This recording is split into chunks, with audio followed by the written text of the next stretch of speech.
la sémantique, un thésaurus, donc ça c'est pour vous expliquer un peu ce que veulent dire ces termes. Ensuite, je vous montrer comment on peut éditer un thésaurus actuellement et comment ce que je suis en train de faire pour faciliter cette édition-là. Comment, une fois qu'on a un thésaurus, l'utiliser concrètement dans une entreprise. Donc, dans quel but en fait on fait tout ça. Et puis ensuite, je vais vous parler d'un sujet qui est, à mon avis, important pour la cognitique et les cogniciciens de manière générale. Donc, l'open source, alors il y a des slides en anglais, d'autres en français. Donc l'open source, bon, c'est du code qui est distribué gratuitement, librement, et qui peut être utilisé, modifié et redistribué sous une forme ou sous une autre suivant les licences. C'est assez compliqué, il y a beaucoup de licences, il y a beaucoup de choses, mais c'est les idées principales. Donc pourquoi l'open source c'est bien, entre guillemets, hein, c'est qu'il n'y a pas de vendor lock-in, c'est-à-dire que lorsque vous prenez un produit open source, il y a sûrement d'autres sociétés, d'autres personnes qui l'utilisent, qui savent développer avec, puisqu'ils ont accès au code source et donc ils peuvent faire vos évolutions. Vous n'êtes pas lié à un vendeur, comme ça peut être le cas lorsque vous achetez des produits IBM ou Oracle ou ce genre de choses. Il n'y a pas de zone d'ombre, de zone cachée où en fait vous ne savez pas ce que fait votre logiciel. Il y a toujours une communauté autour, donc ça veut dire que si vous avez une question, des évolutions, vous pouvez vous tourner autour de la communauté, et la communauté aussi vous apporte des évolutions que vous n'auriez pas fait ou que vous n'aviez pas pensé, mais qui peuvent être intéressantes pour vous. C'est sustainable, donc c'est écologique, on peut dire, puisque il n'y a pas de réinvention de la roue, en fait, lorsque un code est open source, et bien, comme il peut être réutilisé librement, vous n'avez pas à refaire cette partie-là du code chez vous, quoi. Et donc il n'y a pas de prix de licence, donc ça fait que vous investissez pas votre argent juste pour avoir le produit, mais vous pouvez investir de l'argent pour le faire évoluer, ce qui est beaucoup mieux et ce qui est plus rentable pour vous au final. Et bien sûr, il y a ces standards compliant, ça correspond au standard. Voilà, donc juste un dernier point, parce que c'est ce qu'on me dit des fois, on me dit « Ah, mais alors t'es un pirate, si tu fais de l'open source, tu es un pirate !» Non, c'est complètement différent. La notion d'open source, en fait, ce qu'il y a derrière, c'est la liberté de l'utilisateur qui peut prendre le produit, l'utiliser, en faire ce qu'il en veut et savoir ce qu'il y a derrière. Donc pourquoi je parle de ça? Parce que là, en fait, c'est un point important dans les logiciels liés à la gestion des connaissances. Parce qu'en fait, quelque part, ils gèrent votre connaissance, ils gèrent des choses qui sont plus ou moins personnelles. Et si c'est quelque chose de complètement opaque, voilà, vous ne savez pas ce qui est fait avec. Si c'est de l'open source, vous pouvez aller vérifier, regarder. Voilà, c'est pour ça que c'est important dans ce domaine-là. Donc là, maintenant, la sémantique. Alors la sémantique, c'est quoi? C'est donner du sens aux choses, c'est comprendre le sens des choses. Le postulat qui est fait actuellement, en fait, dans ce domaine-là, c'est que chaque chose est une chose. Voilà. Ah, c'est vrai, c'est ça. Voilà. Chaque chose est une chose. Donc la chose ici, elle est représentée suivant des liens. Alors comment on définit cette chose? En fait, on la définit en la liant avec d'autres choses.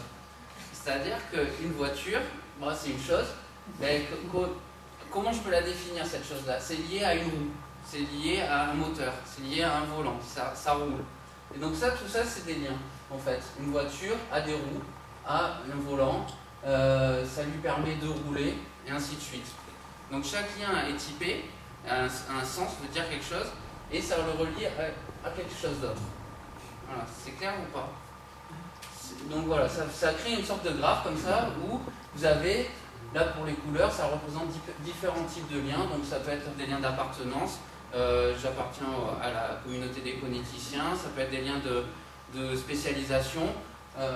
Une Ford, c'est une spécialisation de voiture, voilà, et de marque aussi par exemple. Voilà, donc chaque lien est typé et veut dire quelque chose, et c'est ainsi qu'on relie les signes. Alors là, on ne voit rien pour le coup, mais en fait, sur ce concept-là, donc de sémantique, de lien entre les choses, il s'est créé des domaines, des thématiques. Donc par exemple au milieu là vous avez Wikipédia, DBpedia en fait c'est la version sémantique de Wikipédia, donc où chaque article est relié à d'autres articles, et dans chaque article il y a des données, par exemple si on parle de la ville de Paris, Donc il va y avoir la ville de Paris, il va y avoir sur Wikipédia sa population, son actuel maire, la date de création, etc. Donc toutes ces informations-là, elles sont liées à Paris. Donc par exemple la population, c'est Paris. Il y a un lien de type population vers, je sais pas, 5 millions, je sais même pas combien on a à Paris, mais bon, bref. Et donc voilà. Et donc chaque cluster, chaque rond représente un nuage comme ça d'informations qui sont liées. Donc il va y avoir des Wikipédia qui est assez générique, il va y avoir certains sur la cancérologie par exemple, d'autres sur les médicaments, d'autres sur les voitures, et ainsi de suite. Ainsi de suite. Donc tout ça, ça représente des informations qui sont liées entre elles au sein d'un cercle et qui ont des liens aussi intercercles. Il y a quelque chose dans les cercles? Ouais, dans les cercles en fait c'est des graphes, comme c'est le premier qu'on a montré. Chaque graphe, en fait, chaque cercle contient une multitude de graphes. Alors pour vous donner une idée, en sémantique, donc quand on lit deux choses comme ça avec un lien, on appelle ça un triplet. D'accord? Donc, par exemple, DBpedia, donc c'est la plus grosse, c'est quelque chose comme 500 millions de triplets. Donc il y a 500 millions de choses qui sont définies, 500 liens entre des choses. Voilà. 5 millions, par exemple, c'est une chose. 5 millions. 5 millions, c'est le nombre de liens. Donc par exemple... Non, mais tout à l'heure, tu disais, si je prends la ville de Paris, il y a 5 millions de personnes. Ouais. 5 millions, c'est une chose. Paris c'est une chose. Ouais. 5 millions de personnes, c'est une chose. C'est une chose, ouais. Ça veut dire que 5 millions de personnes, tous les trucs qui peuvent avoir 5 millions de personnes sont reliés à 5 millions de personnes.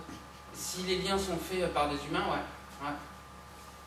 Mais en fait, ouais, 5 millions, c'est une chose, c'est plus un chiffre, c'est une valeur. Mais par exemple, Paris va être relié au concept de ville. Tu vois. Et donc, toutes les villes, elles seront reliées au concept de ville. C'est clair? Non. Ok. Ça mérite d'être clair. Moi, je suis perdue sur la deuxième partie. Pourquoi c'est relié à ville? Non, Paris est relié à ville. Oui. Il y a un lien, Paris est une ville. Donc toutes les villes, Bordeaux aussi, c'est une ville, donc c'est relié au concept de ville. Donc du coup, tu peux naviguer dans le graphe en disant, ok, je prends le nœud ville. Je prends ce nœud-là, par exemple, ville.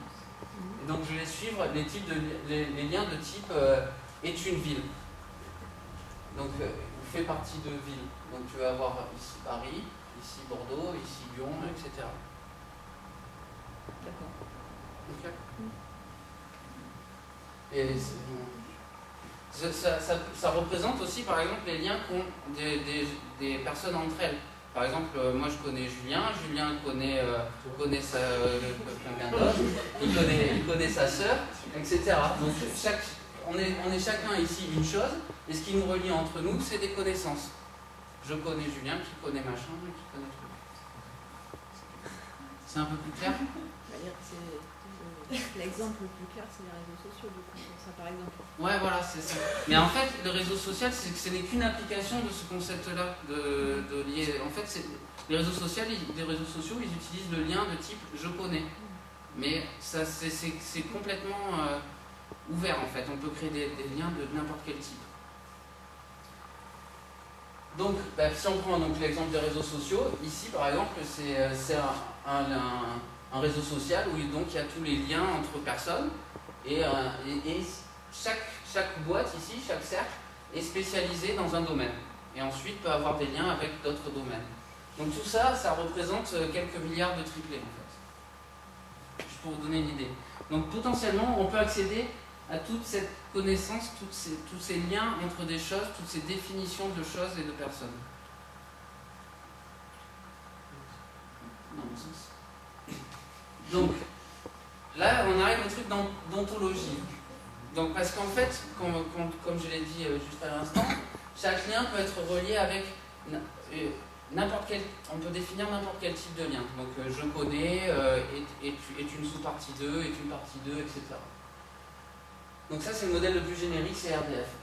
Ensuite, c'est très puissant parce qu'en fait, on peut définir n'importe quoi. Le problème, c'est que c'est incalculable au final. Si tes liens ne sont pas normalisés au niveau informatique, on peut arriver à des temps de calcul immenses. Donc les ontologies, en fait, c'est des sous-parties où les liens sont définis, sont statiques. C'est-à-dire qu'on va définir, par exemple, SKOS, Simple Knowledge Organization System, qui va permettre de définir des relations entre des connaissances. FOF, Friend of a Friend, donc c'est ce que je viens de dire par rapport aux réseaux sociaux. Donc ça va définir les relations de connaît cette personne à une adresse postale, à une adresse email, etc. C'est des liens qui sont définis clairement et qu'on ne peut pas sortir de ces liens-là. On ne peut pas inventer de nouveaux liens lorsqu'on utilise telle ou telle ontologie. Ça permet d'assurer la calculabilité du graphe en fait, pouvoir naviguer dedans et comprendre ce qu'il en sort. Après, rien n'empêche de mixer ces différents graphes ensemble. Ça devient plus difficile à calculer, mais c'est tout à fait possible. On peut mixer par exemple FOF, donc Friend of a Friend, et Event Ontology, qui est les événements. Donc par exemple, ici, on pourrait créer un graphe à RDF, une ontologie, en disant bon ben, on est tous là, on se connaît, et on était à l'événement de CognitoConf qui a eu lieu à telle date, à telle heure, tel jour. Voilà, donc il y aura un lien entre nous tous et cet événement-là.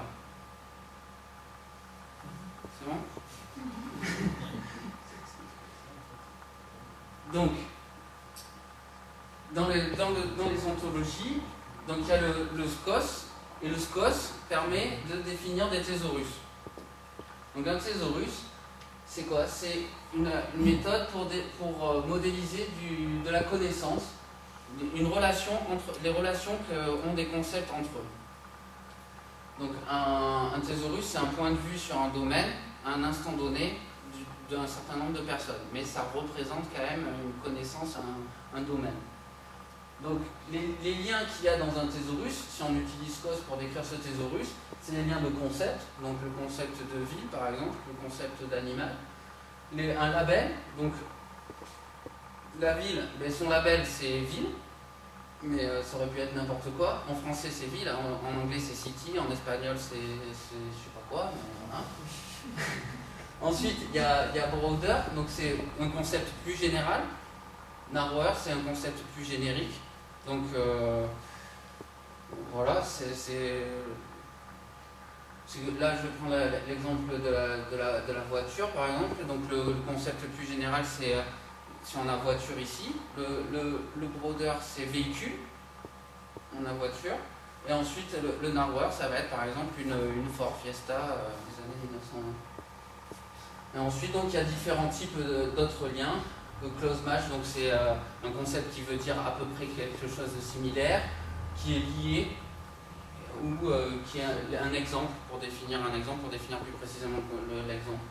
Donc par exemple, ce dont parlait Julien, sur les termes qui veulent dire pareil dans une entreprise, ou deux termes différents pour utiliser la même chose, ça peut être modélisé grâce à ce type de lien. Voilà. Par exemple, un close match, ça peut être pour deux termes qui sont différents mais qui sont utilisés, qui veulent dire la même chose au final. Voilà, donc ça c'est un thésaurus. Alors une représentation par exemple d'un thésaurus qu'on peut donner, donc c'est les sciences physiques. Donc dans les sciences physiques, qu'est-ce qu'il y a en fait? C'est les termes plus spécifiques de sciences physiques. Donc on va avoir l'acoustique, l'électricité, le magnétisme, la mécanique classique, le mouvement de mécanisme, etc. Donc là on a représenté un point de vue du thésaurus en suivant les liens de type narrower, spécifique. Voilà. Ici c'est un autre point de vue sur un thésaurus, sur quelques concepts du thésaurus, en montrant tous les liens possibles. Donc par exemple on va avoir gaz ionisé ici. Donc ça fait partie du champ sémantique de cœur d'arc. Donc le champ sémantique c'est ce qui veut dire un peu plus ou moins la même chose.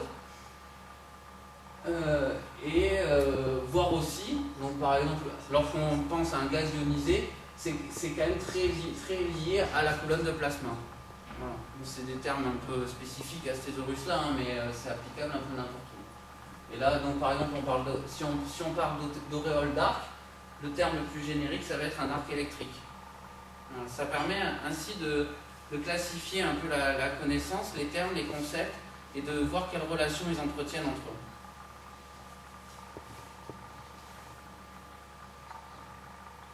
Donc là, je vais parler des outils pour éditer ces thésaurus-là. Il faut savoir qu'un thésaurus, Ouais. Est-ce que tu peux revenir juste sur la En fait, là, en gros, donc colonne de plasma et arc électrique, c'est un lien. Ouais. Un lien. C'est ça, exactement. Ici, chaque concept, chaque chose, chaque signe, ici, est lié à une autre chose. Et lié par un lien typé. Mais alors, auréole d'arc, Ouais. ça. Enfin. En gros, c'est qu'il y a un lien entre colonne de plasma et arc électrique, mais c'est plus proche de colonne de plasma ou. Enfin, c'est un lien.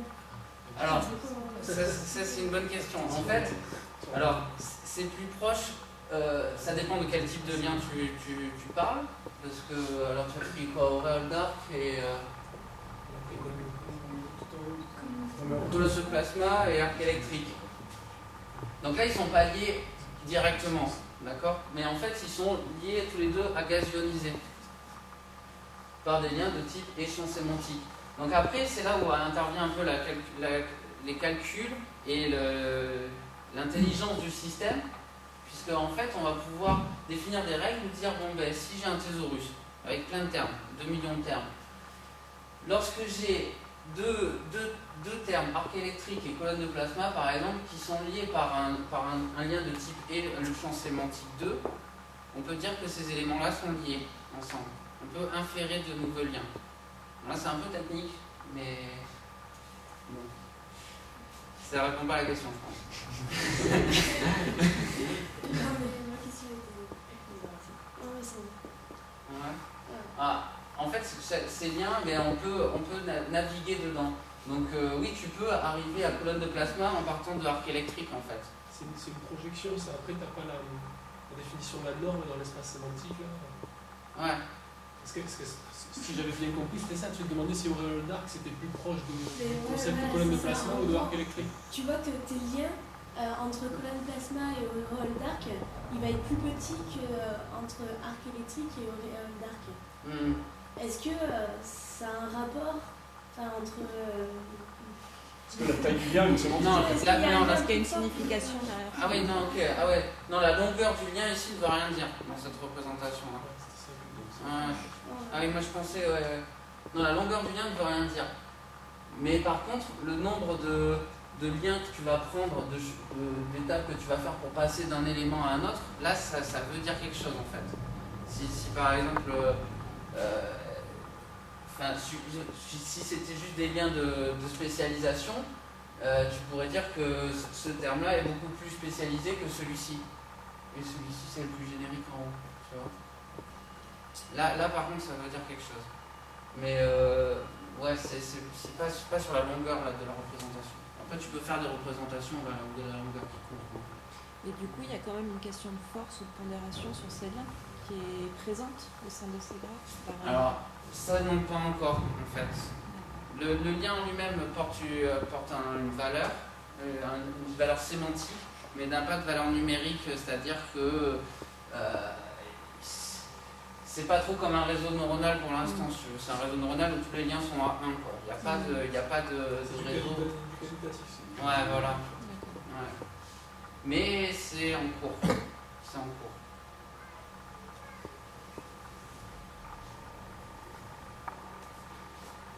Donc, pour revenir à l'édition des thésaurus, là, ce que je vous ai montré juste un petit exemple, mais bon, ça peut être des thésaurus qui contiennent entre 5000 et 100 000 termes. Et bon, jusqu'à maintenant, franchement, c'était fait sur des fichiers Excel, sur parfois des bases de données MySQL ou des trucs comme ça. Bon, c'était un peu compliqué quoi, à maintenir. C'est toujours un peu compliqué, mais bon.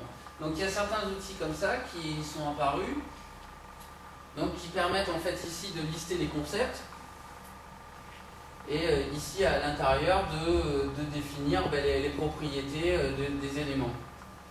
Bon, c'est pas mal. Mais au niveau expérience utilisateur, c'est quand même pas top parce que bon, pour modifier les concepts, pour faire des liens entre eux, il faut remplir des formulaires, connaître des codes un peu spécifiques de chaque concept et tout ça. Donc là, par exemple, il faut faire un mapping entre deux thésaurus. Donc le logiciel que je suis en train de développer là, dans le cadre d'un projet européen donc pour la gestion des thésaurus des musées en Europe. Donc l'idée c'est que chaque musée donc, dépose son thésaurus dans cet outil-là. Donc il a une description de ses œuvres. En fait, un thésaurus dans un musée, c'est le modèle qui permet de définir les œuvres qu'il a à l'intérieur. Donc il va avoir cette représentation-là de son thésaurus, avec les termes les plus génériques et puis les termes les plus spécifiques en dessous. Ensuite, donc, la réorganisation de ce graphe-là peut se faire par drag and drop. Donc il suffit de déplacer un concept. Si par exemple je vois que dans mon thésaurus, mes conteneurs, en fait, c'est un terme spécifique de Rosas. Il suffit que je déplace le concept par drag and drop et ça devient un concept spécifique. Là, ici, j'ai fait que la représentation sous forme de lien et plus spécifique, mais on peut avoir la même représentation pour n'importe quel autre type de lien. Pour éditer un concept, il suffit de faire un double clic et donc là, on arrive avec les différentes propriétés qui peuvent s'éditer. Et le point clé, en fait, de ce projet, c'est que chaque musée va arriver avec sa propre description, son propre thésaurus. Donc par exemple, on va avoir le musée du Louvre qui lui va avoir un thésaurus très générique puisqu'il parle d'œuvres de n'importe quel type, donc des trucs classiques, de la peinture, de la sculpture, machin. Et va arriver le thésaurus du musée de Copenhague, par exemple, qui est spécialisé dans la couture. Donc eux, ils vont avoir un truc super spécifique sur la couture. Et l'idée, c'est que le musée du Louvre va parler un peu de couture, mais il va juste avoir le terme générique couture. Voilà. C'est une œuvre qui a été faite par de la couture. Et donc le musée spécifique de Copenhague, lui, il va avoir vraiment tout le détail de la couture, le type de couture qui peut être fait et tout ça. Et donc en fait, l'idée, c'est de pouvoir lier le concept de couture ici à un des concepts de ce musée-là qui correspond le mieux à celui de couture. Ça permet ainsi donc de créer un graphe de tous les musées, de tous les concepts qu'ils ont, et de pouvoir en fait qualifier une œuvre plus spécifiquement et de manière plus exacte. Ce travail-là, il est fait manuellement? Là, ouais. Et le quid de la langue là-dedans? Alors, donc, le RDF, par défaut, permet de gérer plusieurs langues, donc ce n'est pas un problème technique. Après, c'est juste un problème de traduction et de compréhension, etc. Donc là, la première étape, c'est déjà de mettre un système manuel. Mais après, une fois que, en fait, c'est là où intervient l'idée d'inférence dont j'ai un peu parlé tout à l'heure, c'est que si... Donc par exemple, le musée du Louvre a fait un lien vers le musée de Copenhague sur un concept. Et que le musée de Copenhague a fait un autre lien vers le musée espagnol, un musée de Madrid par exemple, espagnol. On va pouvoir créer un lien direct en fonction du type de lien, des règles qu'on a affectées et tout ça, un lien direct du musée du Louvre vers le musée espagnol, en suivant les chemins qui ont été faits des liens. Il faut vraiment une identité alors en termes de granularité du concept. L'identité, non? C'est si je parle d'une place dans le premier thésaurus, dans le deuxième, il faut que ce soit également... on parle bien de la même chose. Ouais. On n'est pas sur une granularité qui peut être différente où tout est basé sur l'expertise de la personne qui va faire le lien. Ouais, c'est ça. Ça même des thésaurus, il y a déjà ces problèmes-là. J'imagine que tu parlais du thésaurus du Louvre. Là-dedans, il doit y avoir déjà des gens qui se sont frités pour savoir s'il fallait lire le truc de façon linéaire. Ouais.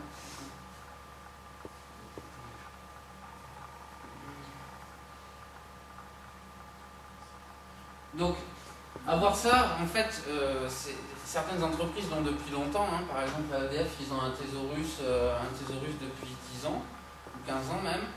Et donc, ils ont réfléchi à tout ça. Mais ce qu'ils en faisaient, en fait, en gros, c'était une impression papier, un dictionnaire, quoi. Et puis, voilà, quoi. Les gens, ils regardaient, ok, on parle d'arc électrique, bon, ça veut dire quoi? Voilà. Et bon, c'est toujours ça, hein, parce que... Mais là, maintenant, on a fait un petit projet à EDF R&D pour justement mettre ce thésaurus-là, utiliser ce thésaurus-là dans le cadre de l'entreprise. Donc, l'idée, c'est qu'on a un document qui arrive dans le système, et donc, à quoi il correspond dans le thésaurus? Donc on va extraire du document les entités, les choses qui sont déjà définies dans le thésaurus.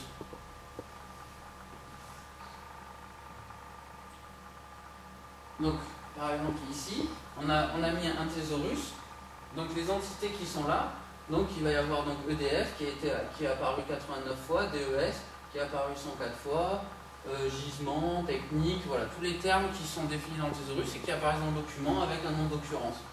Grâce au thésaurus, on sait que le terme gisement fait partie du domaine sciences de la Terre, donc on peut déjà classer un peu le document par domaine, en fait, et on sait que, grâce au thésaurus toujours, on sait que le terme gisement a pour terme générique géologie appliquée et pour terme spécifique gisement de gaz.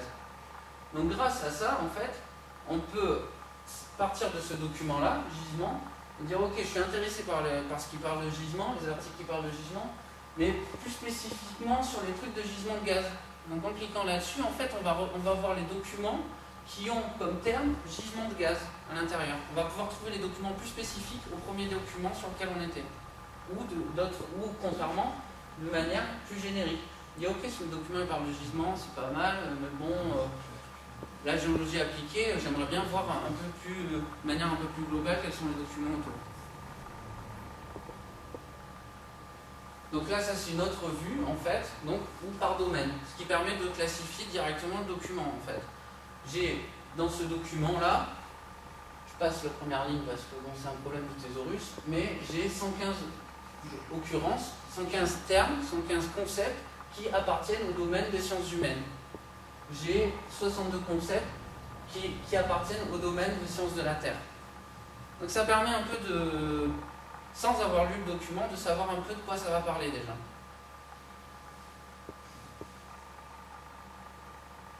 Et donc là, c'est juste une petite représentation pour montrer quoi. En fait, là ici c'est sciences de la Terre, ici c'est sciences humaines et ainsi de suite.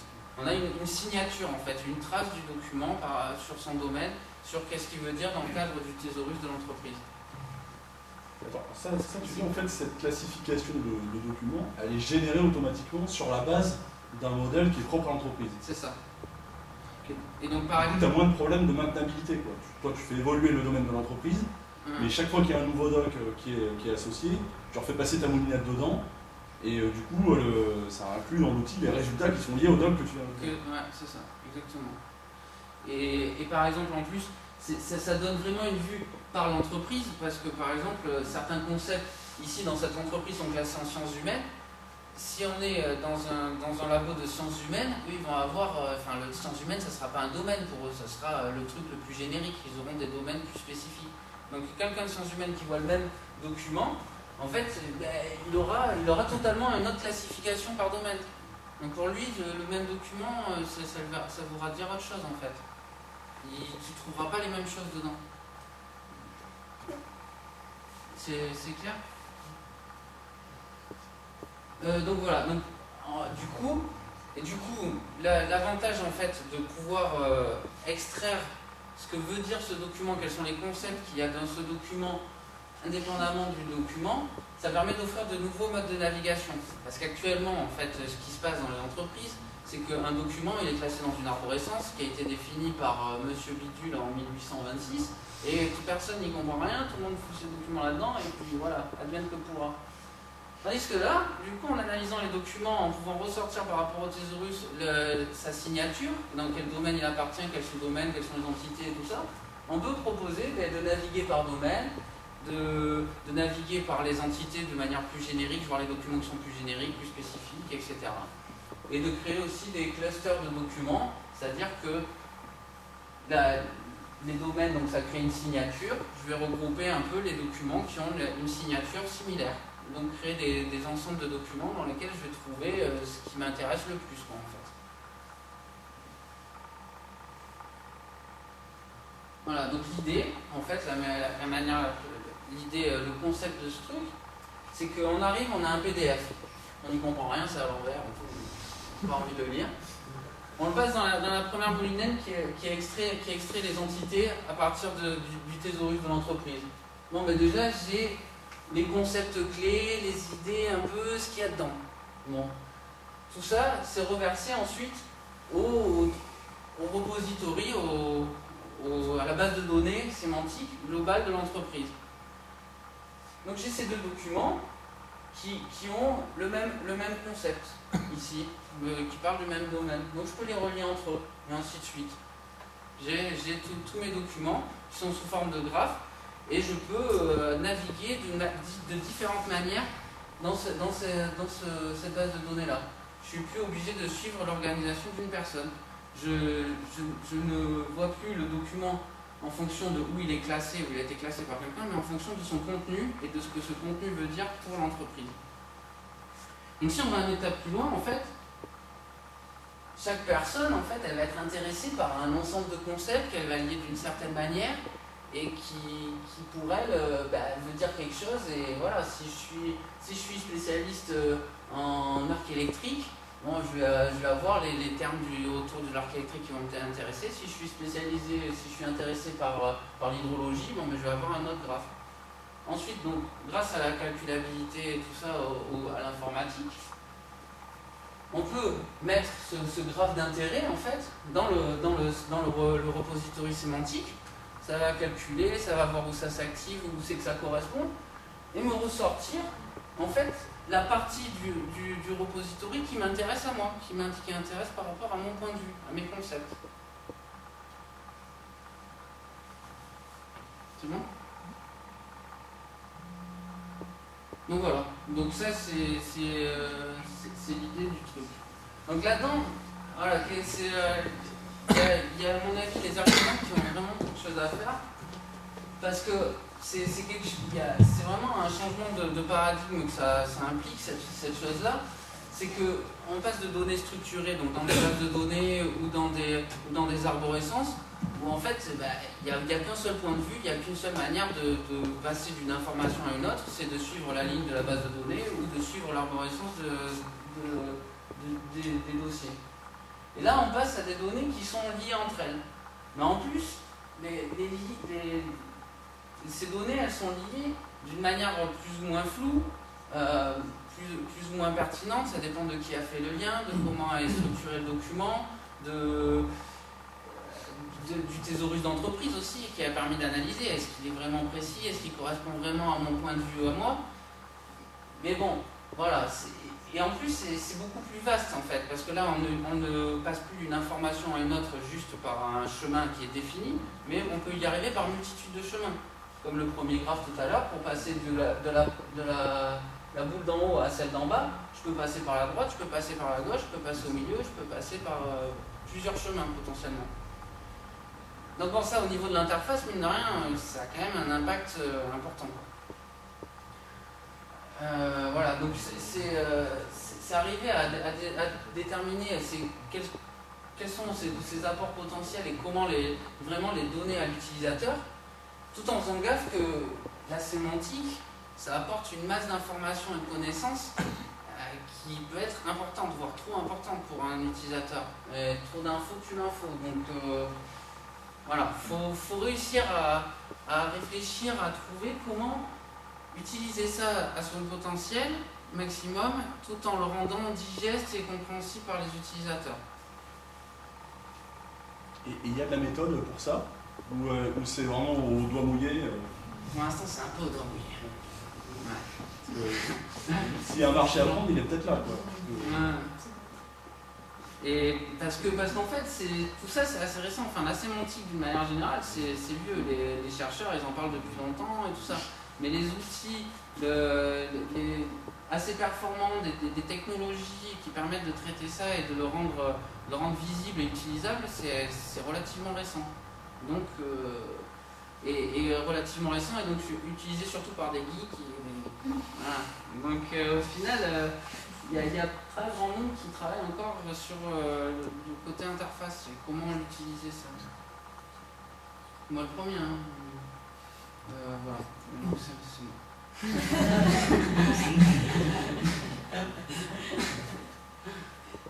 Voilà.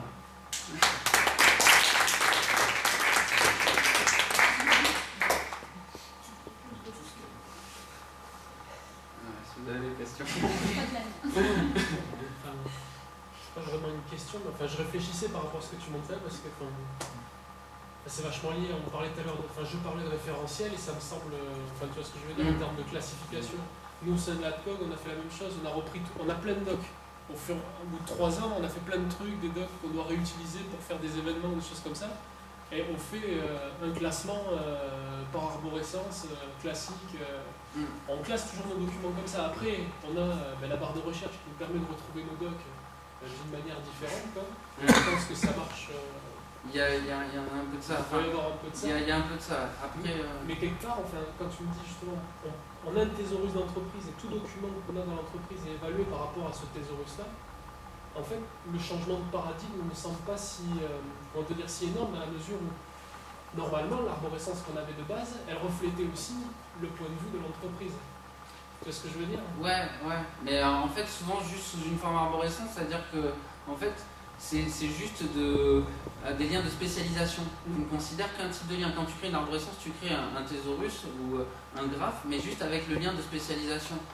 Combien de fois tu as voulu classer un document dans 2 endroits différents de ton arborescence? Par rapport à ça, la grosse plus-value de ce que tu montres là, il me semble, c'est dans l'évolutivité du référentiel. C'est-à-dire qu'un jour, l'entreprise évolue dans sa culture, dans la manière dont elle veut traiter les docs. Elle a toujours les mêmes docs, mais elle les voit plus sous le même angle. Donc du coup, tu fais évoluer le thésaurus, et tu n'as pas besoin de reprendre tous les fichiers qui sont à un endroit et les mettre à un autre endroit. C'est le thésaurus qui, de manière automatique, en réévaluant tous les docs, va les reclasser au bon endroit. C'est ça. Et là, il y a une grosse... parce que c'est générateur. Et aussi, ça te permet de... Si par exemple ton entreprise, par exemple dans le cas où par exemple si on prend tes trucs de bricolage, là, tes entreprises de bricolage, et donc si elles ont chacun un concept, qui pour l'instant n'est pas lié parce qu'elles ne se connaissent pas vraiment, et au bout d'un moment elles se disent ah ouais mais ça en fait c'est très proche, c'est un close match. Donc tu fais un close match et donc automatiquement en fait grâce à ça tous les documents qui sont là ils pourront être portés à la connaissance de l'autre juste parce que tu as rajouté ce lien là alors qu'ils sont dans 2 arborescences complètement différentes. Par contre la personne qui n'a pas l'habitude quand elle ouvrira le document, c'est ce que je veux dire, on aura fait un lien d'un point de vue sémantique, mais pour autant le terme utilisé dans le document est bien un terme qui à moi est métagénique, puisque c'est, tu vois ce que je veux dire, j'aurais réussi à trouver le bon doc, il parle bien de ce que je pense qu'il parle, mais pourtant comme ce ne sont pas les mêmes mots qui sont utilisés, je le comprends pas. Mais ça c'est typiquement tu vois un truc où je pense que l'interface et l'ergonomie peuvent aider à pallier ce genre de problème et à dire aux gars ouais mais en fait c'est bien ce document, même si tu vois je comprends pas tous les mots et tout ça, mais je pense que ça pose aussi la question, le thésaurus il n'est pas fait par l'ensemble des salariés de l'entreprise, donc il correspond aussi à la vision de une ou plusieurs personnes qui ont fait ce thésaurus là, et donc tout le travail de catégorisation et de navigation entre les documents est fait sous la vision d'un petit groupe normalement qui doit être partagé après par le plus grand nombre. C'est un prérequis aussi pour que ça se passe bien. Voilà, donc ça c'est un point important, donc qui est pour l'instant en gros vu les moyens et tout ça on se base sur un thésaurus, mais avec ce système là il est tout à fait envisageable d'avoir plusieurs thésaurus. Et sans que forcément tu vois, il soit validé qu'il y a un thésaurus d'entreprise, mais que toi, en tant que spécialiste intéressé dans tel domaine, tu vois, tu rajoutes ta partie à toi là-dedans, et que ça traite les documents en fonction de ce que toi tu viens de rajouter. Tu vois. Et contrairement aux bases de données, aux trucs assez formalisés, ici ça permet de rajouter ce type de lien-là facilement, et d'avoir ces types de filtres-là. Donc c'est tout à fait envisageable d'avoir une multitude de thésaurus qui représentent une multitude de points de vue. Après c'est un problème technique de calculabilité et tout ça, mais techniquement c'est bon, non? J'imagine ça devient rapidement un truc. Ça dépend. L'enhancement, c'est-à-dire l'extraction d'entités nommées de concepts à partir des documents, ça va. Ça dépend de la taille du thésaurus. Après, lorsque tu arrives à des volumes de documents et des tailles de graphes qui deviennent importantes, le temps de calcul devient plus important. Après, il y a des systèmes de cache, de machin, de précalcul. C'est du travail, c'est quand même de la grosse artillerie, mais ça fonctionne. C'est basé sur des termes. Et comme on disait, tous les termes, on va utiliser un même terme, mais pas avec la même signification. Par exemple, Au Japon, ils vont dire oui, c'est oui, je t'ai entendu. En France, on dit oui, c'est oui, j'accepte. Donc, comment est-ce que, avec le thésaurus, on arrive à gérer ces différences de termes?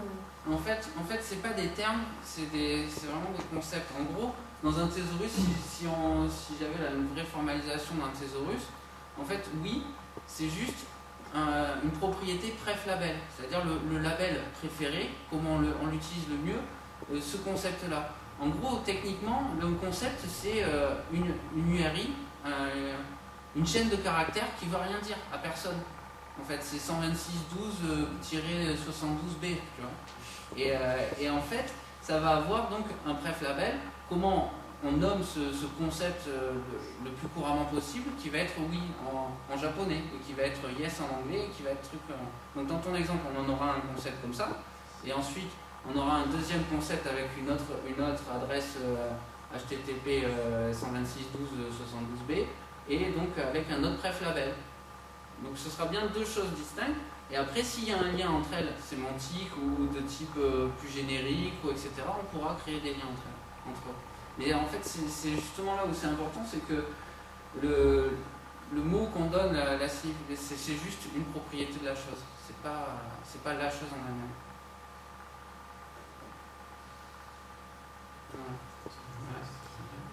Alors moi j'ai une question, mais c'est plus pour avoir ton point de vue là-dessus. Est-ce que tu dirais que là, du coup, tu fais plutôt de la gestion d'information ou de la gestion de connaissances? Ouais. Sortez tous. Alors, en fait, ça dépend de...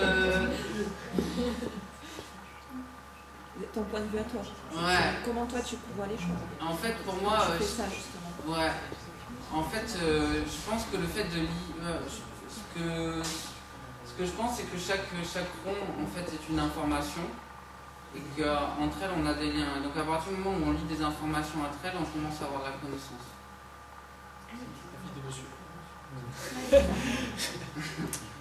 C'est ça, en plus un contexte, ton thésaurus, c'est un contexte dans lequel les liaisons sont faites, donc tu as de l'information qui est largement enrichie. C'est comme ça qu'on fait des connaissances. Et d'une information, tu peux trouver, déduire, découvrir d'autres informations. Donc, je pense qu'on a de la connaissance. Et la deuxième question, c'est là par exemple, tu as parlé d'un exemple donc, pour les musées et d'un autre pour les R&D. Comment ont été construits les thésaurus en question? C'est uniquement de l'accumulation de documents qui ont été analysés et injectés du coup dans le système comment ça se fait? Tu comprends ce que Comment on construit le thésaurus, oui. C'est ça? À la base, comment les données sont recueillies En fait, un thésaurus, à la base, historiquement, c'est construit par un ensemble d'experts qui se met autour d'une table et qui dit ok, comment on décrit notre domaine, quoi. Et donc ils commencent à poser des mots et puis ils disent ce terme-là c'est plus spécifique que celui-là, c'est un peu lié à celui-ci, etc. Et donc voilà, donc c'est une vue d'un ensemble d'experts. Et après, moi, ce que je fais, c'est d'utiliser cette base de connaissances-là, ce thésaurus, pour analyser les documents de l'entreprise. Parce qu'il y a la notion d'objectif derrière ce thésaurus. Est-ce que j'ai envie que l'ensemble des salariés se fasse une représentation de l'ensemble des docs qui est en lien avec la manière dont l'entreprise se représente les documents, ou est-ce que j'ai envie que le salarié qui arrive, qui débute ou quoi, retrouve facilement les informations? Tu vois, auquel cas ça t'amène à construire deux thésaurus qui sont différents. Je sais pas si... Non mais c'est... Non mais c'est une bonne question, mais tu vois, typiquement pour l'instant on n'en est pas là quoi, concrètement. Parce qu'on en construit des thésaurus, donc les mecs qui font ça, tu vois, ils ont quand même un objectif. Ouais. Actuellement en fait c'est surtout un objectif de décrire, de classifier, de comprendre, de formaliser leur domaine de connaissances. Donc pour que le classifiant retrouve les informations. Ouais, c'est ça. Mais parce que pour l'instant, construire un thésaurus, c'est compliqué en fait. Ça demande beaucoup d'investissement et avec les outils qu'il y avait jusqu'à maintenant, fallait vouloir construire un thésaurus. Bon, je passe la parole à...